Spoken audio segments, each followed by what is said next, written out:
beautiful thing to witness, so thank you all for coming. My name is Courtney Terry. I work at the public library here in McMinnville, and we partner every month on the first Thursday at 6 p.m. with Dan and Nancy, owners of the gallery at 10 Oaks, to hold these poetry nights. Hello, everyone. Welcome to the special poetry night at the gallery at 10 Oaks Library Edition. Thank you very much for your flexibility in the location change for this month. Well, and as you can see, we have a very, very special featured reading tonight. I will say, mark your calendars now for January. More changes, but it'll be normal in February, I promise. So in January, instead of the first Thursday in January, which is the 2nd, we will be meeting at the gallery at 10 Oaks on the 9th. So we'll just bump that back up a week and, let everyone kind of ease a little bit more into 2020, which is fine. It's fine. My son's graduating high school this year, so I know. Thank you. I know. I just needed to share my emotional trauma with the entire room, so no worries there. Anyway, so like I said, we have a very special reading tonight. We have 3 artists in the large umbrella of artists. We have Diane Forsberg, who's a writer, and Steve Slemenda, a poet, and then Joel Zach has provided the artistic imagery. I will let them explain about their wonderful process, and after it's done, we'll open up for the open mic. If you would still like to sign up to read, the sheet is just right here on the table. We welcome all comers for the open poetry night, and let's go ahead and get started. Thank you all for coming, and I will hand it over. Hello, everybody, and thanks for having us again this evening. I see a whole bunch of you that I have seen before, and I look forward to listening to your poetry, by the way. My name's Diane Forsberg, and we're here tonight to read from the last in a series of Never Solitary Forward. It is, well, let me thank everybody first.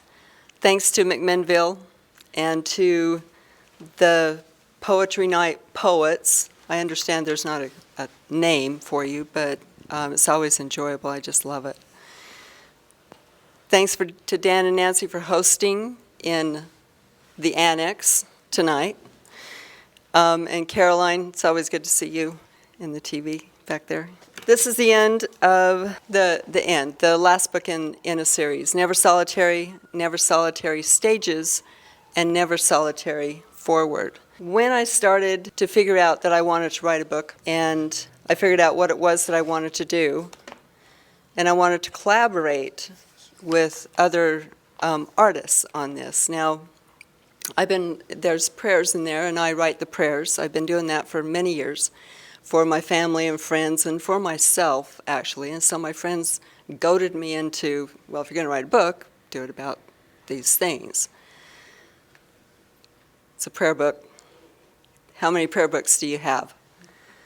So I kept thinking, and I thought, what would be really cool is if I collaborated with 2 other artists and pulled in, the prayers and had a poet interpret what they heard or they saw in that prayer.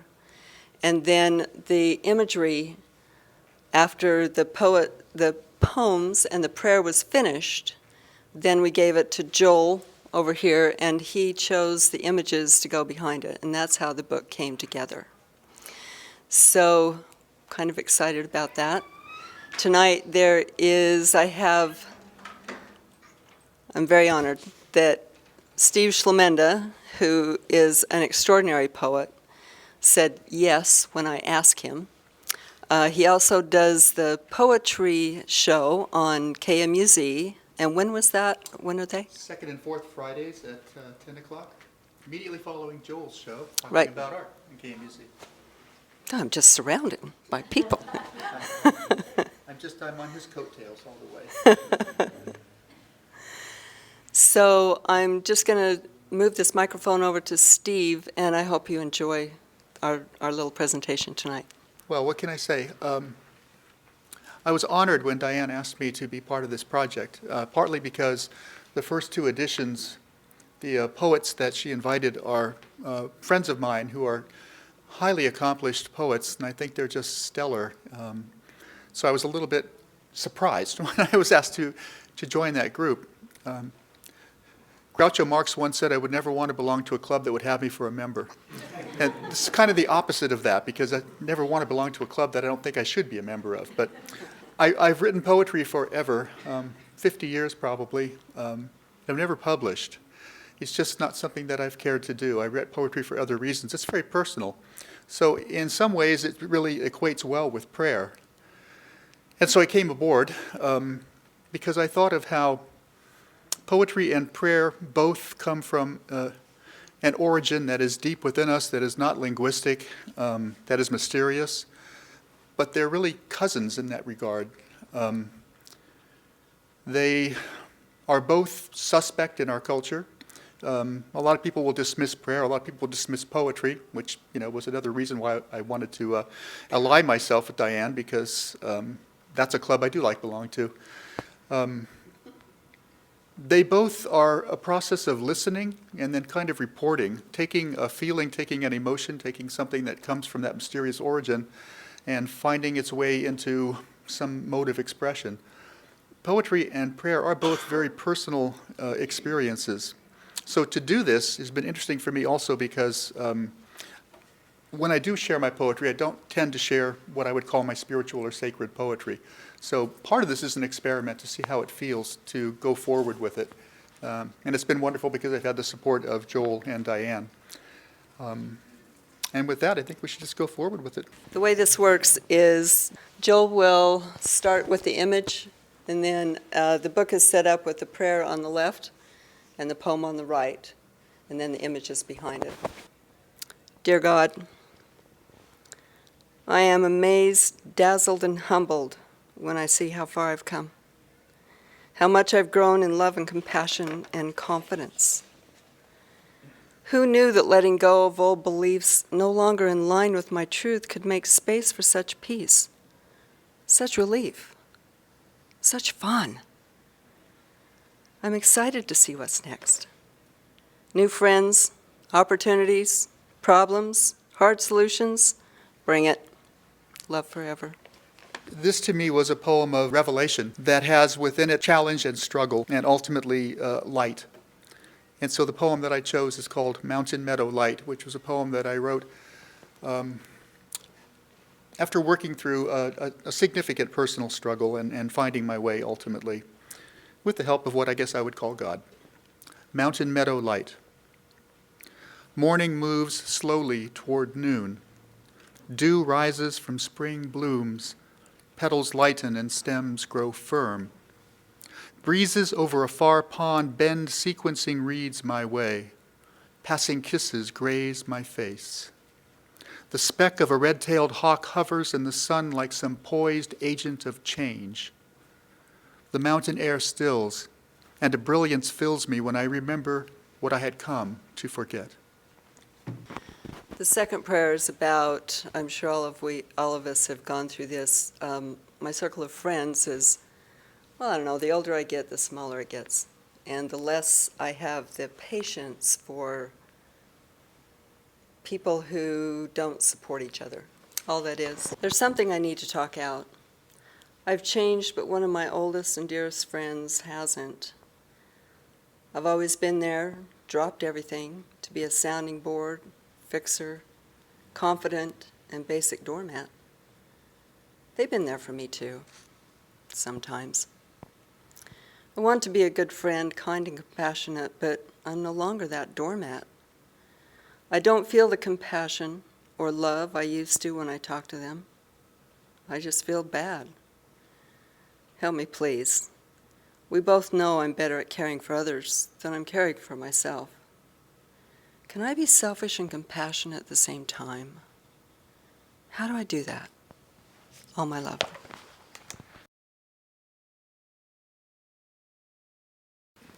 The poem I chose to couple with that prayer came from an experience that I had. My wife had a foot surgery a few years ago. Pretty radical foot surgery, and I wrote the first version of this in the waiting room. And it's a poem that reflects, like the prayer, struggle between people who are intimate, who have a love between them, and who have a challenge. Broken bones. She said it felt strange without makeup, without jewelry, her face completely bare. You have such beautiful hair, said the nurse, wheeling her with her fractured foot to surgery. In the waiting room, he awaited her return from that little ether death back into his care. We all go under and come out somewhere, cut and scarred. We hold each other and stumble toward our healing, strong foot first, then the weak. We care for so much more than we can know, all of us in radiant beauty and broken bones. Together we go where love urges us to go. It just occurs to me, I'm just going to share something about the process of putting this book together. Diane would give me the prayers, then I would couple them with a poem, and then we would meet with Joel. And the first time we met with Joel, he told me that he wasn't particularly interested at that time in seeing the text of the prayer or the poem. He asked us, what is the feel? What is the emotional tenor or climate of the poem or the prayer?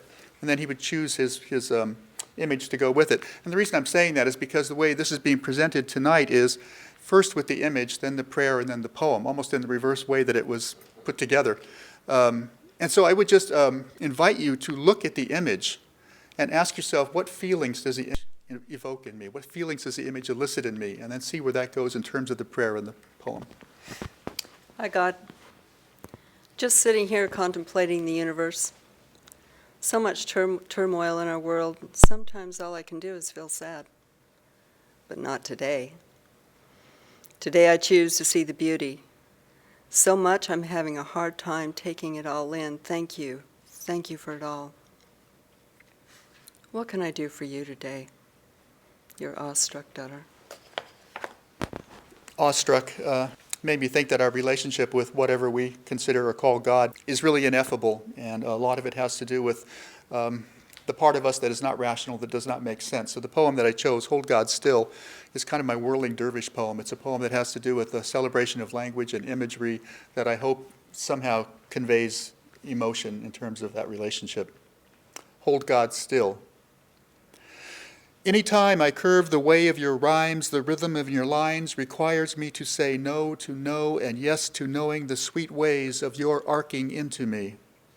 Every time I seek the silence of your ways, the murmur of the heart requires me to say yes to you and yes and go forward in your ways. Over this dream water of desire, I will make a constellation of kisses to be flung into the bending edges of light. Everywhere I seek the way of you, you have given me this form of myself, a shadow of love to guide me through the night. The heart murmurs and sighs, saying in the pause between beats, the one thing true and truly said, hold God still. God wants only to be held still. That one just gets me every time. I just love that one. It's beautiful. One of the reasons that I called this book Never Solitary Forward is because that's exactly what it's doing. The first couple of them, each book had a purpose to it, in my head anyway. The first book was I'd never written a book, so let's learn how to do that. The second book was to get out there, be seen, learn how to speak in front of people, that sort of thing. And this one is moving forward into the marketing end of it. And, social media, Twitter, not Twitter. Getting it out there into bookstores, that sort of thing. And that was the preface for this poem, this prayer I'm doing. One of these days I'm going to write poetry. Hello, God. Well, I've done it. I wanted to change my life, set things in motion, and go down a new path. Now I have, and I'm looking at a bunch of new and scary things. Not exactly scared, but nervous. Excited and nervous. Nervous that I've taken on too much, that in my excitement I've forgotten to take small steps and I can't do it all and move right back into that do too much rut I've worked so hard to get out of. I need clarity, please. To step back and look ahead. Does that even make sense? Help me to stay strong in my heart, stay true to myself, and know that it's okay. Thank you. So that poem prayer made me think about the tension between faith and struggle, because we all have to go through the darkness to find the light. We're all Joseph Campbell's hero of 1,000 faces. We all have to go through that dark night. And so this poem, Flight, expresses that for me. And when you formed my life in your cupped hands and breathed my soul to being, you opened me in your palms and released me into flight to start the long return to you.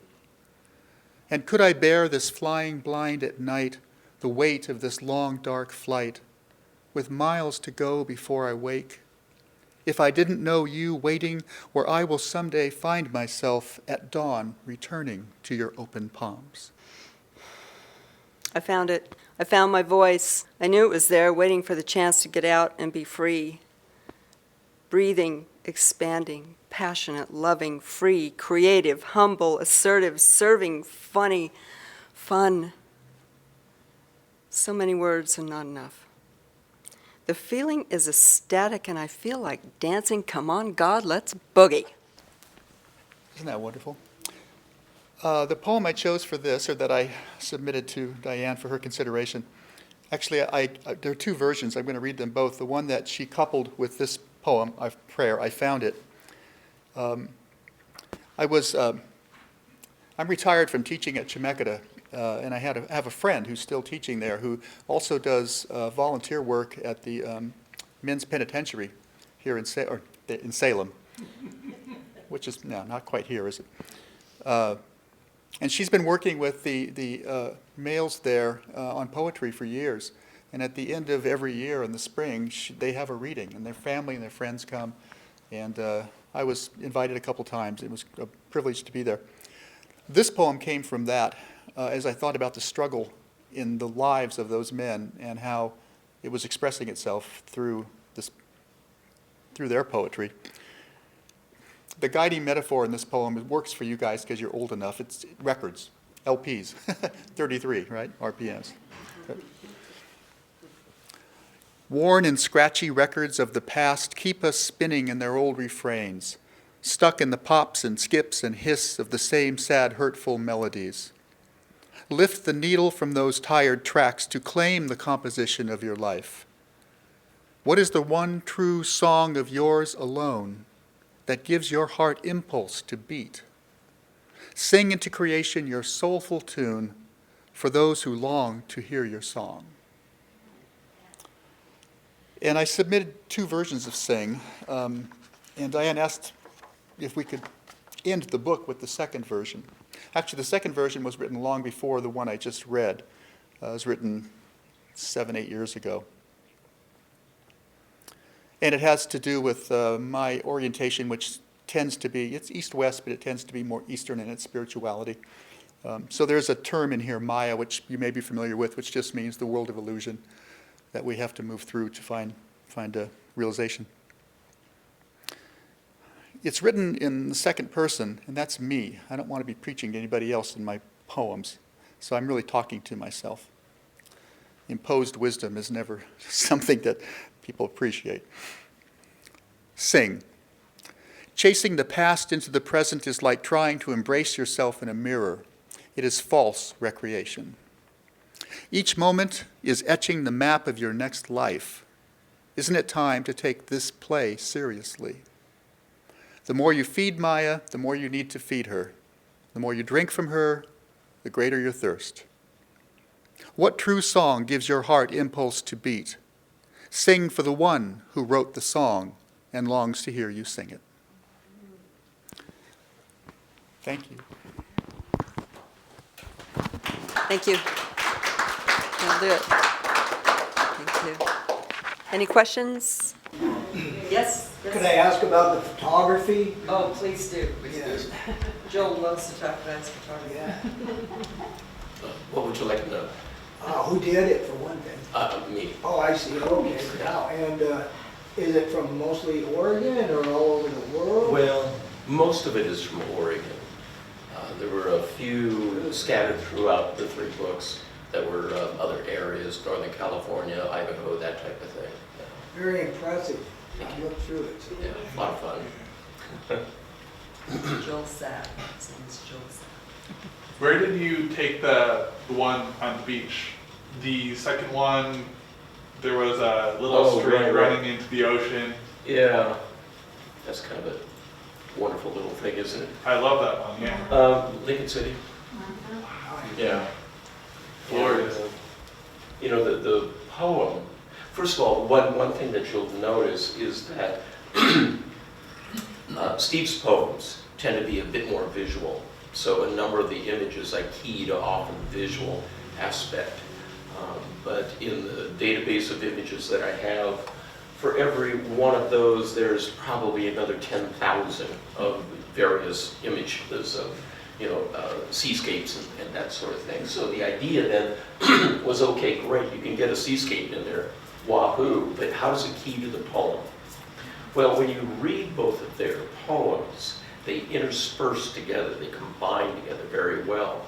One particular line, however, was, I think it's yours, Steve.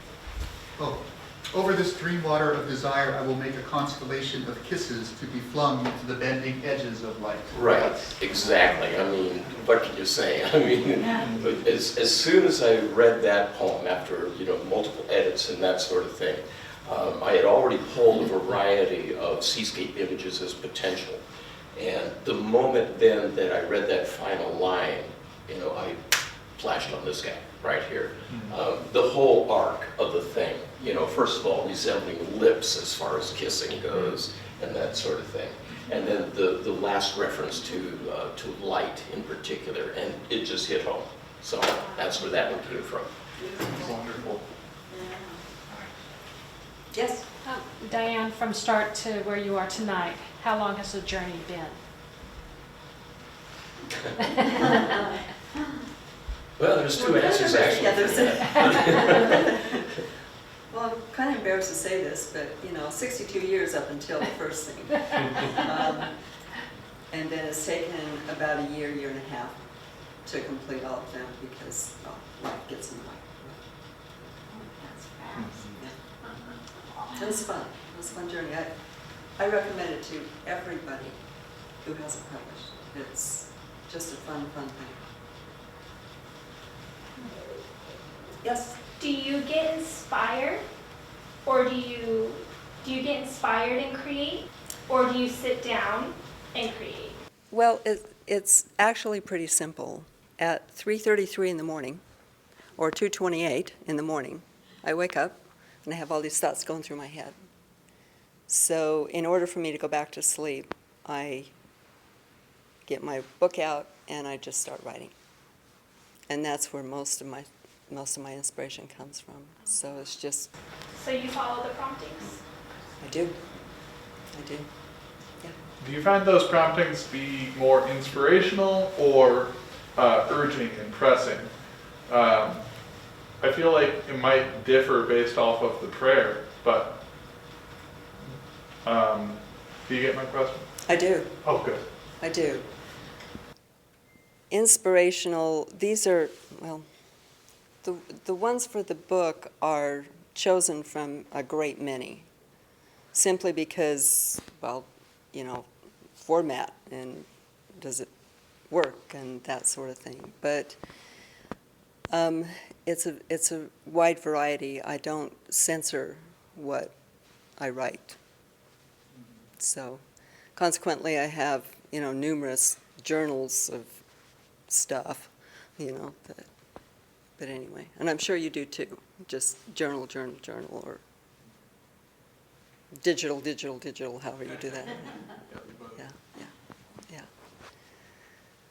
Okay, well, thank you very much. Appreciate it. Look forward to your poetry tonight.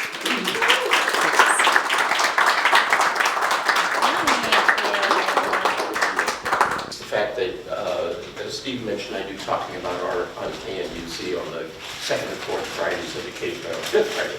Well, these two guys, well, and technically, along with myself, we were on the last program.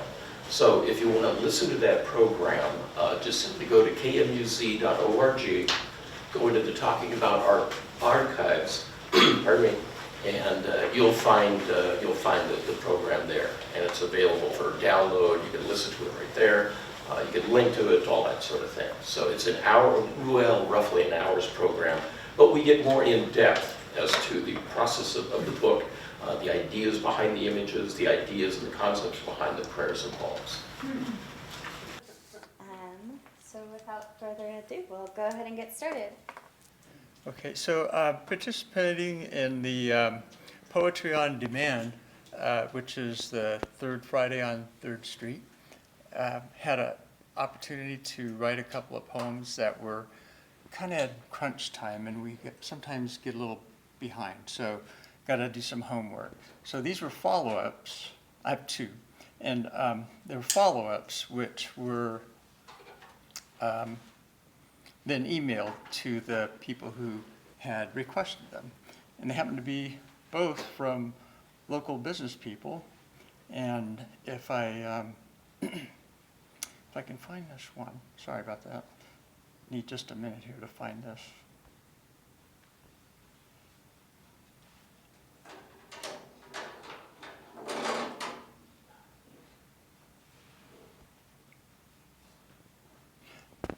Okay, the host for Poetry on Demand is Ransom Winery, Wine Tasting Room, and this is called Ransom and Then Some. And it gives a little bit of a peek into the kind of the beginnings of their wine tasting and spirit producing enterprise. Now, let's pause and give thanks for bountiful vines, which our science and magic transform into wine. Yesterday, there were financial hurdles neatly overcome, marching to the beat of a creative credit drum. Today, as strangers walk in the door, we proceed to pour, hoping these libations carry flavors they adore. Tomorrow, we will continue crossing more boundaries, moving more mountains, inspired to advance and achieve the fundamentals in which we believe. So please take a seat and be slow to leave.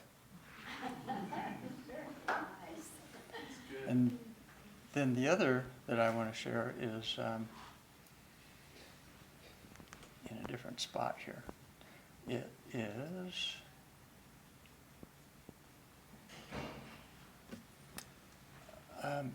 Aaron from 4 Elements had a request, and so here are elements of growth. Thoughts launch into the universe, scrambling beyond cosmic scree, sometimes gazing with our third eye, plowing through mental debris. Inhale ever so deeply, more than any breath you ever took. Release it slow and smoothly, floating sheets from an ancient book. Roll a great log on the embers, flickered by candlelight. A cup of tea with gentle drums should set our rhythm right. We may mimic that what salmon yearn for within their splashy rings as guidance in our journey upstream where all life springs.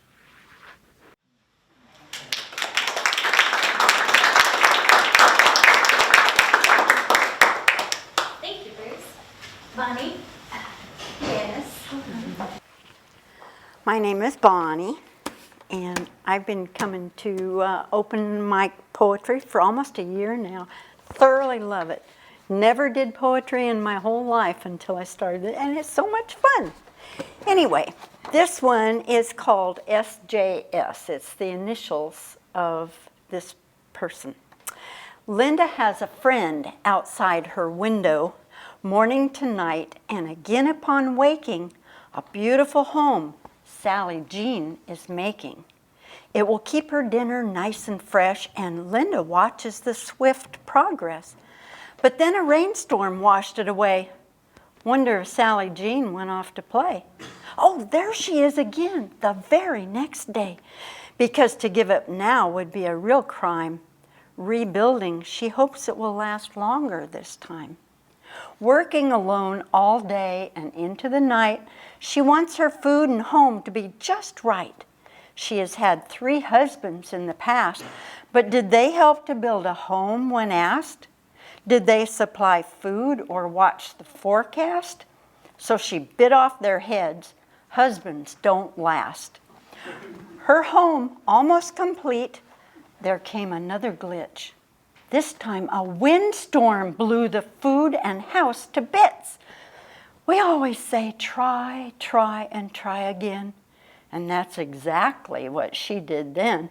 She rose early to begin a very long climb to make it bigger and even stronger this time. Linda enjoys watching her even-tempered tolerance.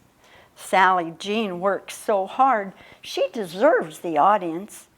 It won't be a very long wait for her dinner now, because now Sally Jean Spider's strongest web will catch the chow. And there she is.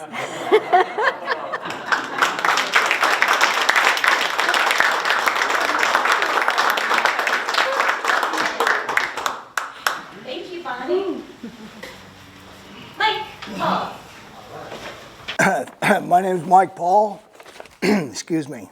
I always get a frog when I come up here. So frogs are cool, but birds are what I mostly write about. So anyway, this is a second poem that involves birds. I did one already about crows, and I've read it up here before. So anyway, this is called, and it kind of has undertones of what our world is today. So maybe some of you will pick up on that. I don't know. It's called "Oh Starling, I Don't Blame You." A parliament of owls perched high in the old-growth fir discussed the latest rumors spreading amongst the flock. Said the barn owl, "It's an invasion. I'm quite worried, sir." "I see it as an opportunity," screeched a nearby hawk. The owls were respected and held in high regard. Their opinions had value. The hawks, not so much. He favored using brawn to control the barnyard and considered the owls to be out of touch. The word was out. The starlings had flown in that day. "I suggest we all protest," the spotted owl expressed. "Hoot, hoot, who invited these intruders to our woods anyway? I hear they can't be trusted," the miserly owl professed.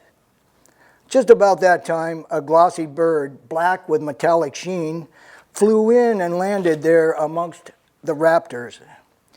The owls were stunned. Such brash behavior they'd never before seen. "Hey, owls, got any tips on where to roost?" asked the black distractor.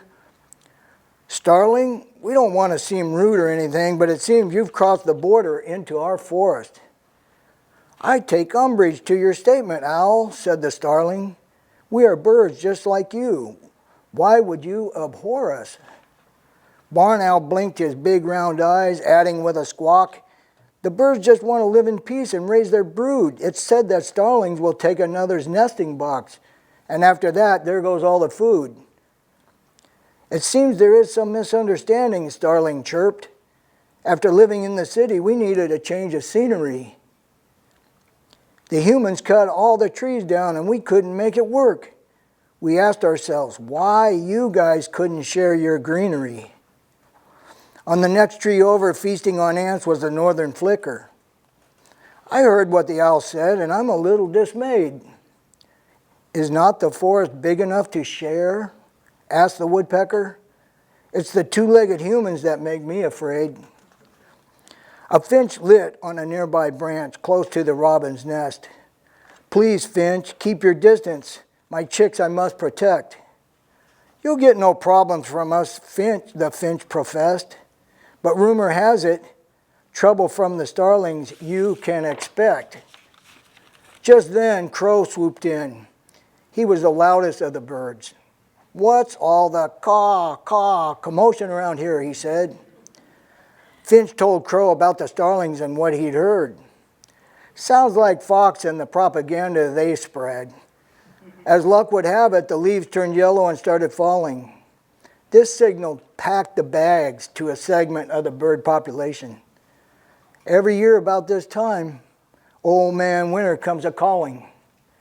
A lot of birds head south on their vernal migration. The starlings settled in. Each one found a place to rest. No one went without. All the birds had enough to eat. The paranoia about the invading horde was finally laid to rest. Just then, along came a pigeon. "Did you hear the latest tweet?" That's it. Thank you.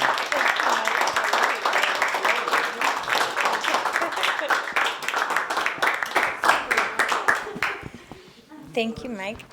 Lucy? Yes?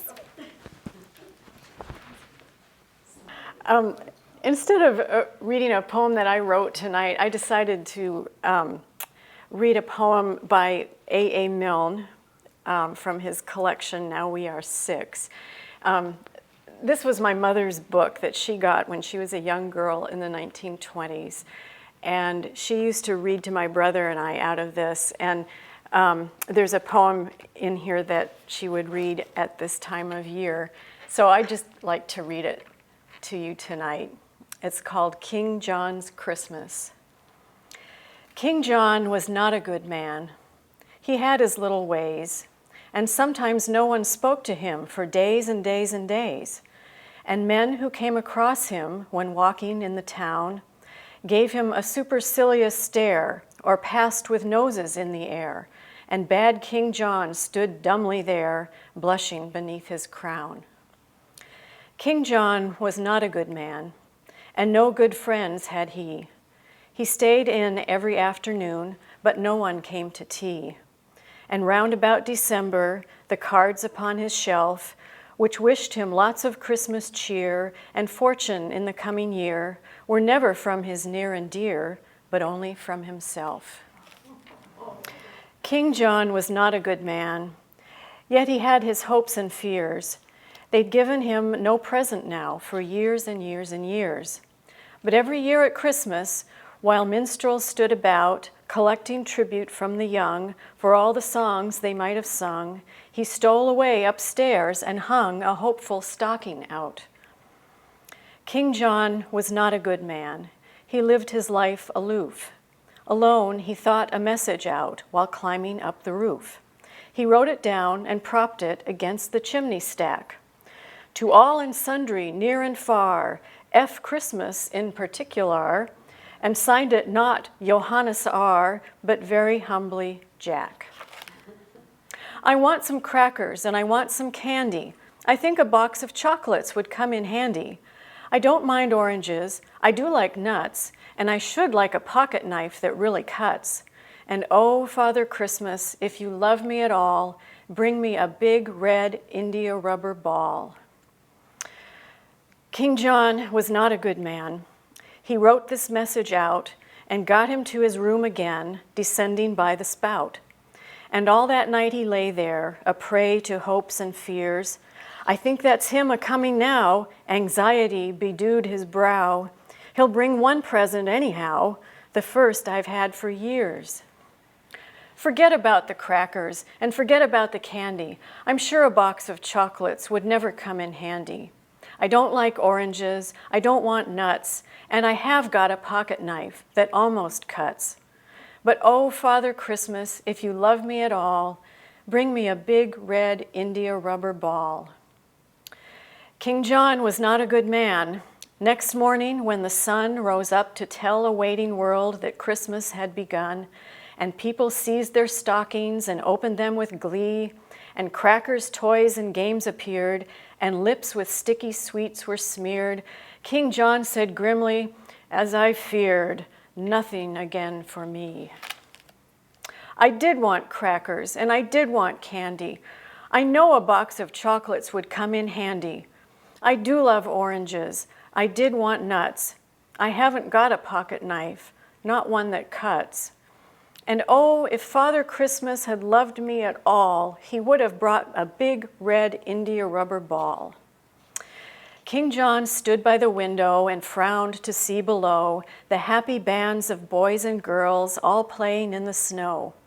A while he stood there watching and envying them all, when through the window, big and red, there hurtled by his royal head and bounced and fell upon the bed an India rubber ball.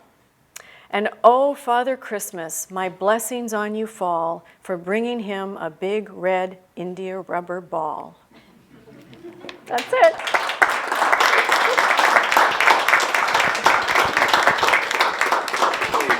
Thank you for sharing, Lucy. Patrick? So this is the last installment of The Henchman. For those of you who don't know anything about him, he runs a mobile slaughter wagon.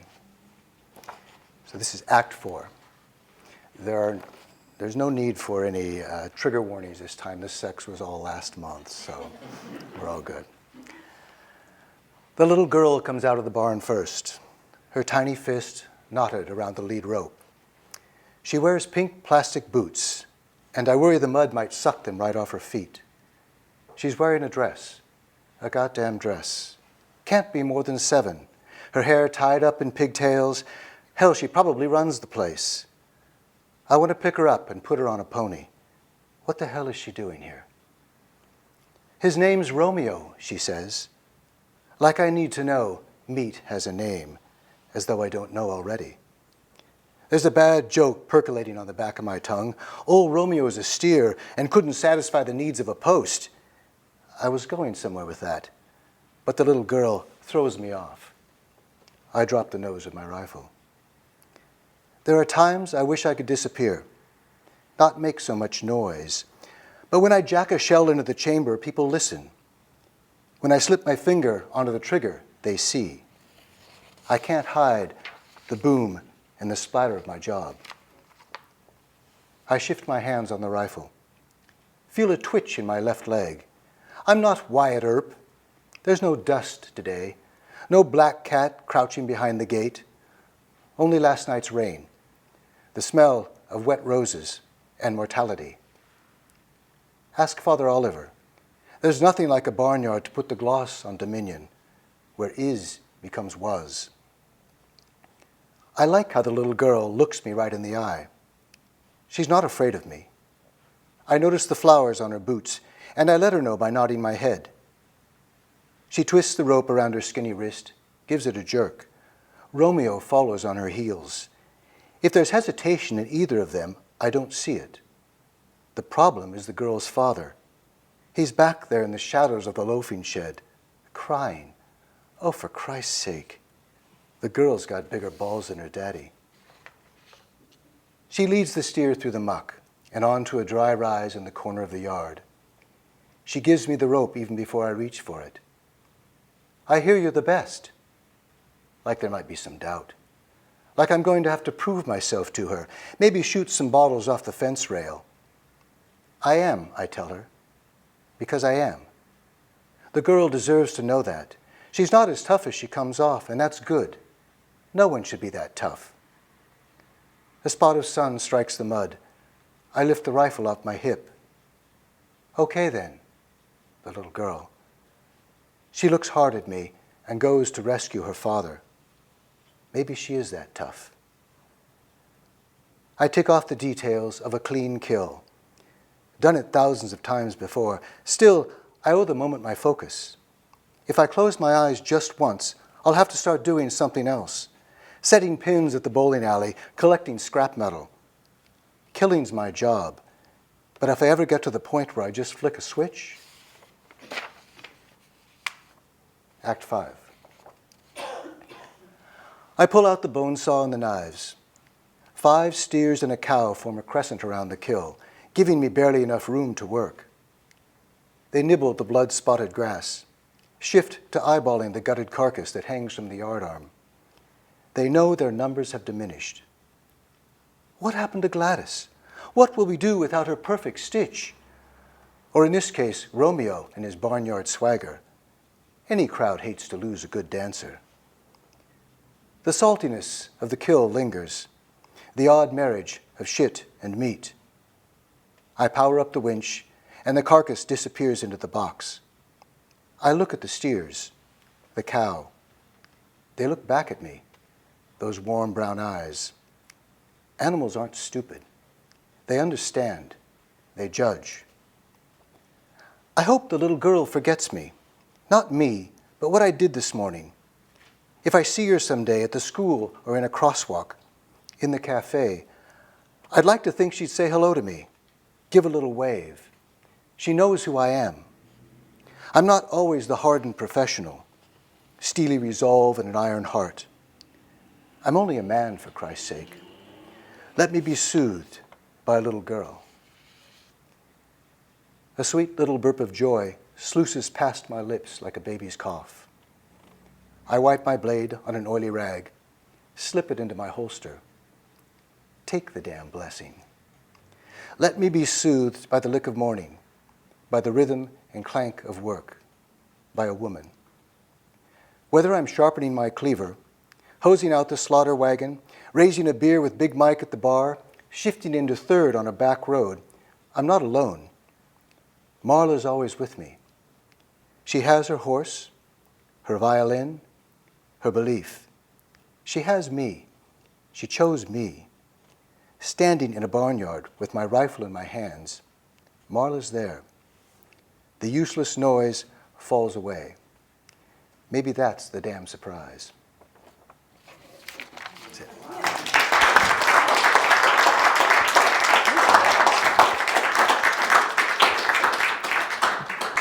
Thank you, Patrick. Mike Santony. And then Mike is the last person on my list, but if there are others who would like to read, I'll ask you in a minute. Oh, great, awesome, cool. First, Poetry While You Wait is a fundraiser for the library and for this adult programming. And this last month was really strange because it was real slow in the first couple hours, and then it got crazy and busy, and we wrote like umpteen poems, and we made $140.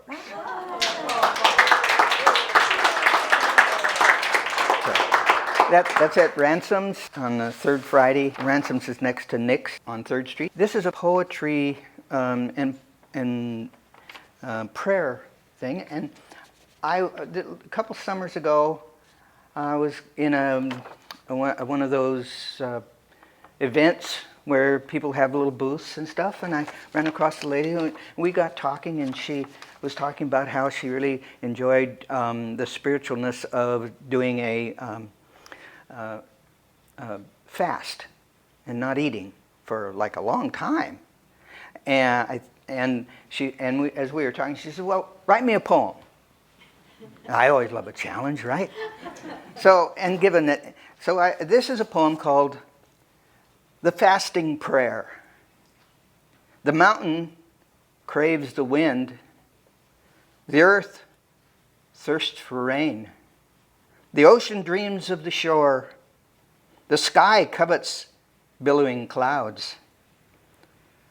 Day longs for night. And we lust for what sustains us. Night cherishes the moon. Day embraces light. Clouds are grateful for their journey. The sky feels the stars. The shore accepts water's rhythmic gifts. The ocean gives itself to the air. Rain appreciates its short-lived freedom. Each change with the seasons. Wind is the child of heat and wind and heat and cold. The mountain dissolves with the ice, and we evolve from our fire within. From caves of our beginning to highways of today, we feel hunger, we suffer thirst. Our spirit fire resists eternal dark, its flickering light bouncing shadows across our mortality. We are animals of desire who struggle and often fail to control our appetites. As a symbol to stroke our spirit's flame, we resist desire's urgent call. As the sun becomes the dawn, we suffer thirst, we endure hunger. To confront our selfish desires, to tame our animal habits, and seek to strengthen our spirit light. That inner light, that inner fire, which truly sustains us. Thank you.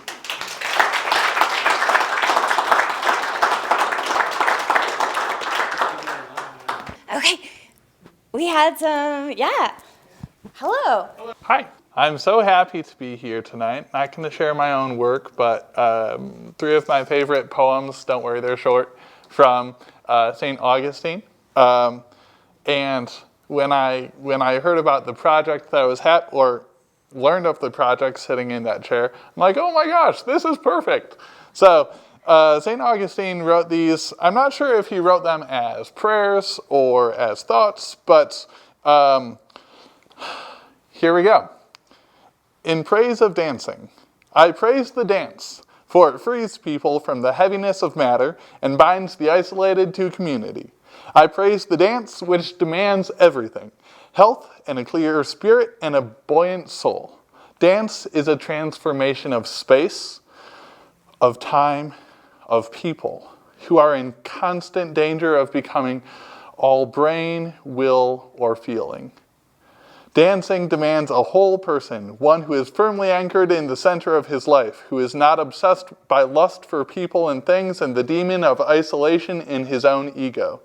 Dancing demands a freed person, one who vibrates with the balance of all his powers.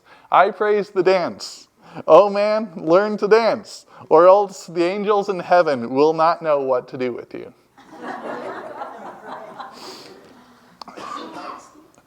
This one is Late Have I Loved You, one of his more well-known poems. And I believe it's a conversation with God. Late have I loved you, beauty so old and so new. Late have I loved you. And see, you were within, and I was within the external world, and sought you there. And in my unlovely estate, I plunged into those lovely created things which you made. The lovely things kept me far from you, though if they did not have their existence in you, they had no existence at all. You called and cried out and shattered my deafness. You were radiant and resplendent. You put to flight my blindness. You were fragrant, and I drew in my breath.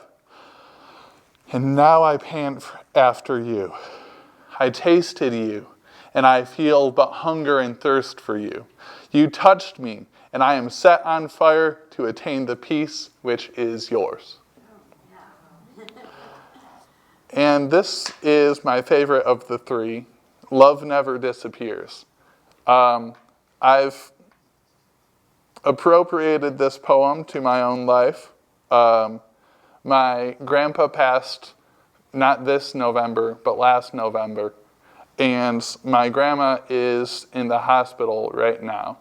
So my dad's going to fly and visit her in Michigan. So this is for them. Love never disappears, for death is a non-event. I have merely retired to the room next door. You and I are the same. What we were for each other, we still are. Speak to me as you always have. Do not use a different tone. Do not be sad. Continue to laugh at what made us laugh. Smile and think of me. Life means what it has always meant. This link is not severed. Why should I be out of your soul if I am out of your sight? I will wait for you. I am not here, but just on the other side of this path. You see, all is well.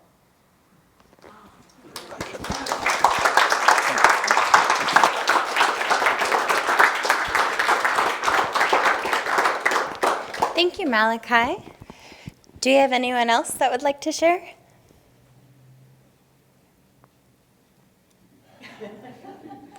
Okay.